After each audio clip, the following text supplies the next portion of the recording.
A few days ago, a group of scientists, doctors, environmental organizers, and concerned citizens got together and they called for the urgent stop to the deployment of 5G. They said that it's been proven harmful to human bodies, that this is an experiment on humanity, and that this should be called a crime under international law.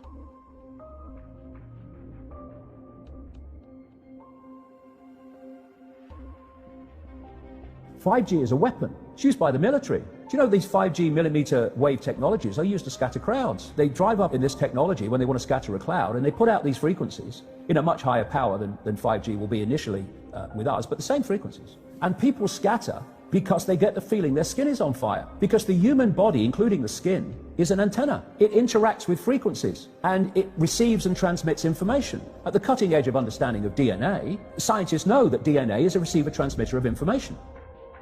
I have to tell people 5G story. It's bigger than the Holocaust. It's bigger than anything you've ever heard. I'm Mark Steele. Anybody who hasn't heard me. I'm a weapons systems head-up display expert. I'm one of the leading experts in the world. I've actually brought cover in relation to this. And the reason I became an expert was because I invented 5G as a killer. Do not believe a single word I say. Not one. I want you to do your own research. You'll find it's absolutely terrifying. There are going to be boxes broadcasting 5G, this weapon, down every street, all over the world. What we're concerned about 5G is that it's going to require a transmitter about every 3 to 10 homes. So you're talking about a small cell tower placed in front of your home. Because at these high frequencies you can't have... It doesn't travel very well. Yeah. And people need to understand, it's 24 gigahertz to 90 gigahertz. These are not 2 feet. These are 2 inches to half an inch. And this is very dense wireless radiation hitting our bodies. What we know is that it pulses more, it's got higher frequency, more waves per second, it beats up the cells more.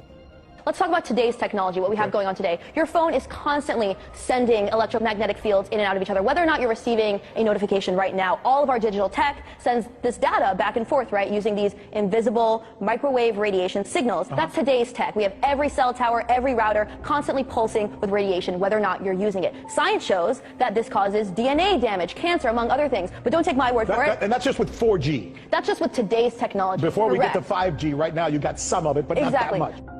Wireless radiation has biological effects, period.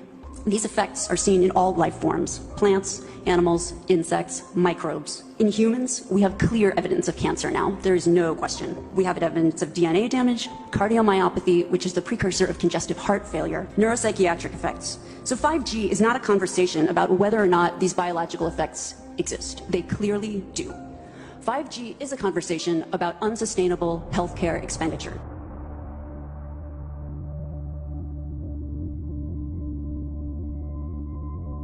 So we are electromagnetic, electrical organisms, transmitters and receivers of information. When our electromagnetic fields are in balance and harmony, we have health. We have psychological health and we have physical health.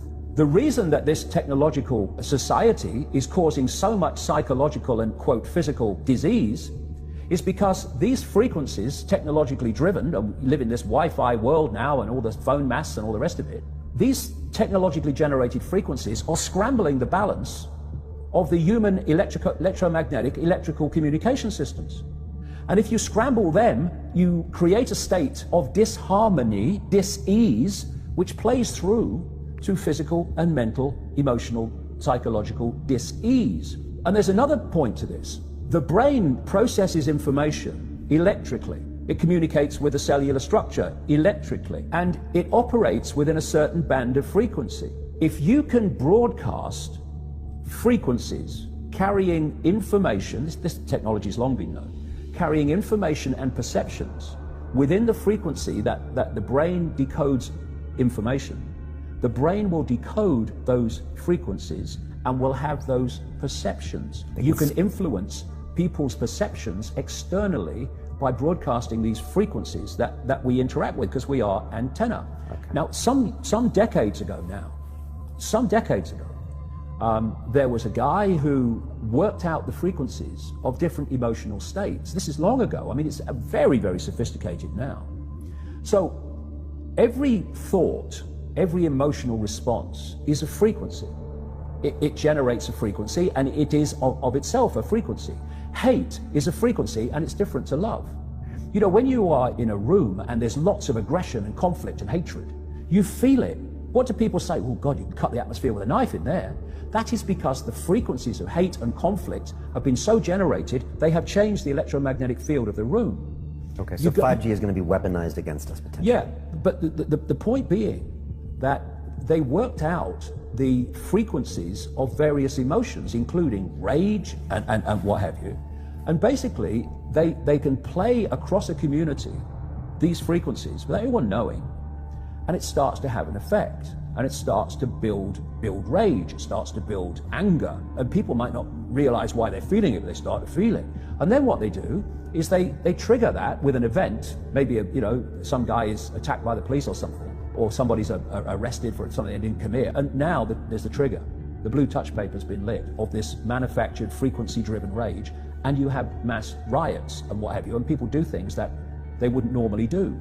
And you can make people depressed. You know, the American military, they've admitted this. They have technology that fires frequencies at the enemy, that basically breaks the enemy's spirit so they give up and put their weapons down. This is the technology we're dealing with. Now you take that into account and then you think of 5G. First of all, 5G doesn't travel well because of the nature of its frequency. So instead of big towers, as we have now, broadcasting these frequencies long distances, it won't do that. And it doesn't go through solid objects, what we call solid objects, very well either. So to overcome that, there are going to be boxes broadcasting 5G, this weapon, down every street, all over the world. You're talking phenomenal numbers of these boxes, broadcasting like on the lamp standard outside your children's bedroom and stuff, broadcasting this stuff. There's no way you'll be able to go where you'd be in a field of 5G. And another interesting thing, I don't know whether you noticed this, but the story broke first of all in Sheffield, when the council started cutting down literally thousands and thousands and thousands of mature trees in urban streets. And there were big protests about it. You know, Sheffield claimed to be a green city, but all these mature trees were coming down, thousands of them. And my brother, he works as a call-out bus mechanic. So a bus will break down, they'll call him, we'll come around and fix it on the side of the road. So he's traveling all the time. And he's saying it's amazing how many mature trees are being cut down. Now, the worst nightmare of 5G in a street is mature trees, because it can't get through them. They don't want urban trees for 5G, because it won't go through solid objects very well at all, and it doesn't travel far. So we're going to have this explosion of 5G transmitters. And then, going back to what I said earlier, and they've admitted this too, there's going to be like 20,000 satellites up there beaming 5G at the Earth. What is our exposure in a day? It's not one cell phone. It's cell phones, it's multiple wireless networks, it's smart meters, it's cell towers. It's this sandwich, and it all adds up.